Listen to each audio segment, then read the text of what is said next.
Picture this: October 30th, 1938. Millions of Americans are gathered around their radios on a quiet Sunday evening, expecting nothing more than their usual entertainment. But what they're about to hear will send an entire nation into absolute chaos. People flee their homes, clog telephone lines, and genuinely believe that Earth is under attack by hostile alien forces, all because of what started as a simple radio experiment. Tonight, we're diving deep into one of the most terrifying mass panic events in American history, an event that proved just how powerful media could be and how quickly rational people could be transformed into a frenzied mob. This isn't just about aliens or radio shows. This is about the moment America learned that reality itself could be manipulated with nothing more than words and sound effects. But here's what makes this story truly chilling. The people behind this experiment had no idea what they were about to unleash. They thought they were creating harmless entertainment. Instead, they accidentally conducted one of the largest psychological experiments in human history. And the results? They revealed something deeply unsettling about human nature that still haunts us today. The year 1938 was already a powder keg of anxiety. Europe was on the brink of war.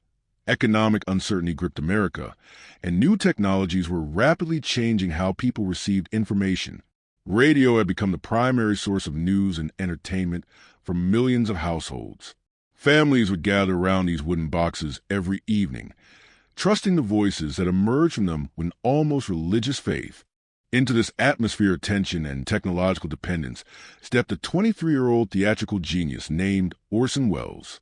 Welles was already making waves in New York's theater scene, but he was about to become famous for something entirely different. He had been hired to direct and star in a new radio program called Mercury Theater on the Air, which specialized in adapting classic literature for radio audiences. The show had been struggling with ratings. While it featured high-quality dramatic performances, it was competing against the hugely popular Chase and Sanborn Hour, starring ventriloquist Edgar Bergen and his dummy Charlie McCarthy. The Mercury Theater needed something special to capture public attention. What they came up with would exceed their wildest expectations in the most terrifying way possible. The source material seemed innocent enough. H.G. Wells' 1898 science fiction novel The War of the Worlds. The book told the story of Martian invaders attacking Earth, but it was set in England and written in a Victorian style that felt distant and fantastical.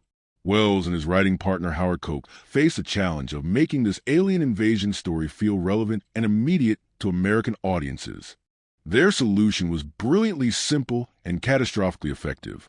Instead of adapting the novel as a traditional drama, they would present it as a series of realistic news bulletins interrupting a regular musical program. They would move the invasion from England to New Jersey, specifically to the small town of Grover's Mill. They would use real place names, realistic-sounding scientific jargon, and the familiar format of emergency news broadcasts. But here's where the experiment began to take on a life of its own. Koch spent weeks researching actual news broadcast formats, studying how real emergency information was delivered to the public. He consulted maps of New Jersey, incorporated real geographical details, and even based some of his fictional characters on actual public figures. The script became a masterpiece of verisimilitude, so realistic that it would fool thousands of listeners. The production team added another layer of authenticity that would prove crucial to the chaos that followed. They decided to begin the broadcast without the usual dramatic fanfare. Instead, listeners would hear what sounded like a normal evening of dance music, occasionally interrupted by increasingly urgent news reports about strange explosions on Mars and mysterious objects falling to Earth. October 30th arrived with little fanfare. The Mercury Theater cast gathered in the CBS studio, unaware they were about to make history. Wells had been battling a cold and was reportedly unenthusiastic about the production, considering it one of their weaker adaptations. The irony is almost painful. The show he cared least about would become his most famous work.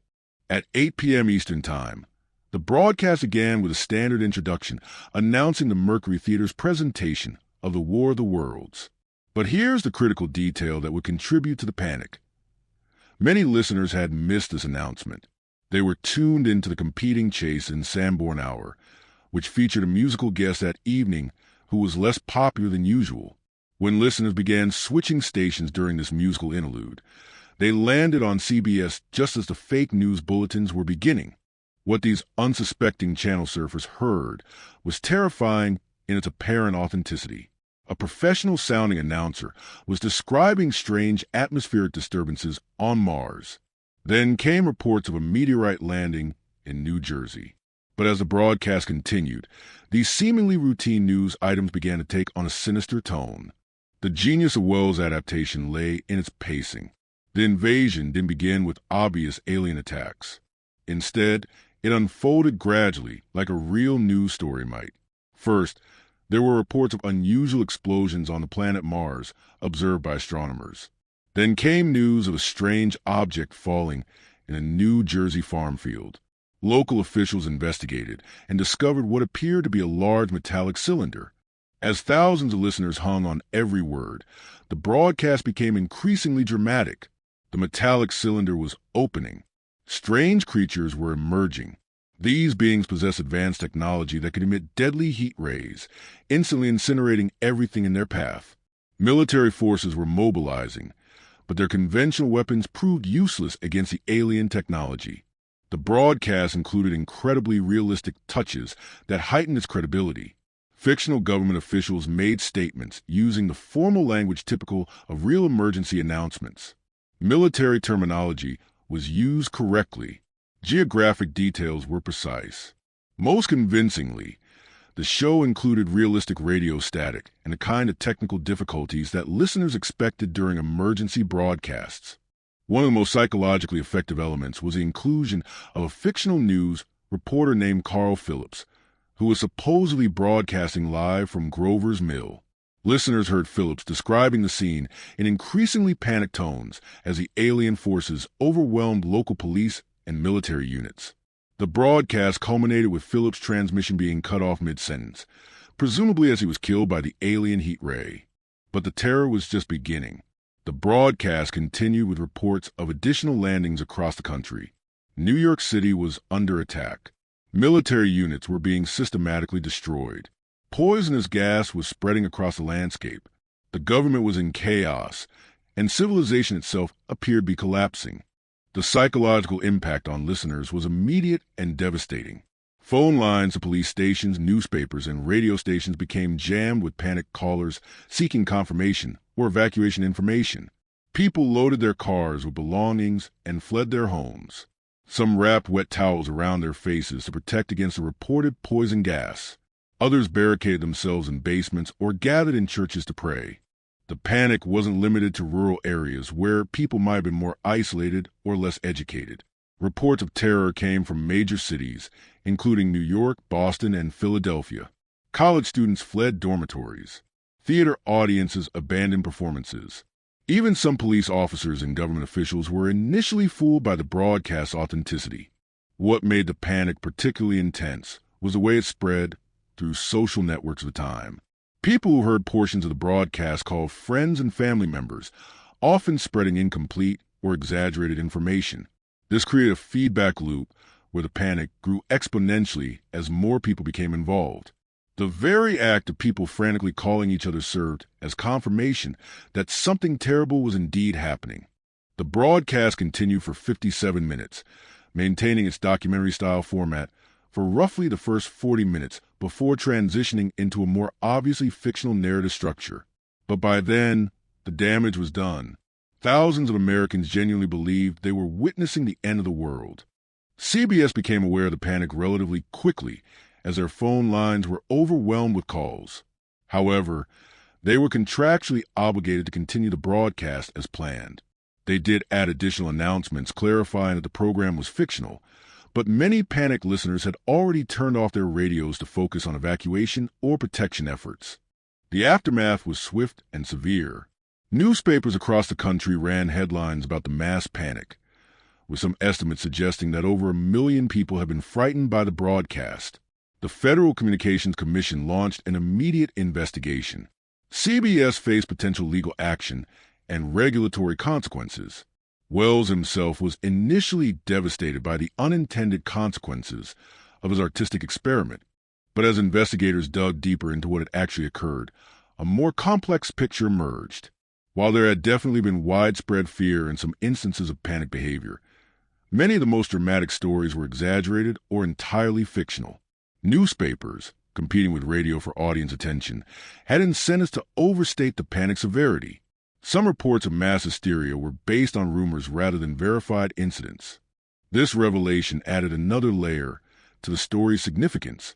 Not only had a fictional radio broadcast convinced people that fiction was reality, but subsequent nonfiction news reports had convinced people that the panic was more extreme than it actually was. The entire episode became a hall of mirrors where distinguishing truth from fiction became increasingly difficult. The psychological analysis of why so many people were fooled revealed disturbing insights about mass communication and human behavior. Radio had become so central to American life that people had developed an almost automatic trust in anything broadcast over the airwaves. The realistic format exploited this trust ruthlessly. Additionally, the political climate of 1938, with war looming in Europe and social tensions high at home, had primed people to expect catastrophic news. Researchers also identified the crucial role of incomplete information in driving panic. Many of the most frightened listeners had tuned in after the initial disclaimer identifying the program as fiction. They heard realistic-sounding emergency broadcasts without context, leading them to assume they were hearing actual news. This highlighted how dangerous partial information could be in an age of mass communication. The long-term consequences of the War of the Worlds broadcast extended far beyond that single evening. It demonstrated the unprecedented power of radio as a mass medium and forced society to grapple with questions about media responsibility that remain relevant today. Should broadcasters be held accountable for content that might be misinterpreted? How could the public be better educated to critically evaluate information sources? The broadcast also provided an accidental blueprint for propaganda and psychological manipulation that will be studied by governments and researchers for decades. The techniques that had fooled American radio listeners, mixing fiction with realistic formatting, exploiting trusted communication channels, and playing on existing anxieties, will be refined and deployed in various contexts throughout the 20th century. For Orson Welles personally, the incident catapulted him to international fame, but also established a complicated legacy. While he became one of the most celebrated directors in entertainment history, creating masterpieces like Citizen Kane, he was forever associated with the night he accidentally terrified America. In later interviews, Welles expressed mixed feelings about the incident, acknowledging both its artistic effectiveness and its troubling implications. The story also raised fundamental questions about the nature of reality in a media-saturated world. If professional broadcasters could convince rational people that fiction was fact, what did this say about humanity's ability to distinguish truth from lies? These concerns would only intensify as new technologies emerged, from television to the internet to social media. Perhaps most unsettling was what the incident revealed about the fragility of social order. The broadcast demonstrated how quickly a stable society could descend into chaos when people believed their basic assumptions about reality were wrong. The very foundations of civilization, shared understanding of truth, trust in institutions, rational decision-making, had proven shockingly vulnerable to manipulation. Today, in an era of deepfakes, viral misinformation, and social media echo chambers, the War of the Worlds broadcast feels less like a historical curiosity and more like a prophetic warning. The same psychological vulnerabilities that Welles accidentally exploited continue to shape how information spreads through society. The difference is that today's manipulators often act with full knowledge of the power they wield. The simple radio experiment that terrified a nation wasn't just entertainment gone wrong. It was an accidental revelation of humanity's relationship with truth, technology, and trust. In 57 minutes, Orson Welles had inadvertently conducted one of the most significant psychological experiments in history, with results that continue to resonate nearly a century later. The next time you find yourself questioning whether something you've heard or read is true, remember October 30th, 1938. Remember how easily reality can be manipulated when we're not paying careful attention. Because in our current age of information warfare and technological manipulation, the lessons from that terrifying evening have never been more relevant. The War of the Worlds broadcast remains a chilling reminder that sometimes the most dangerous experiments are the ones we never intended to conduct at all.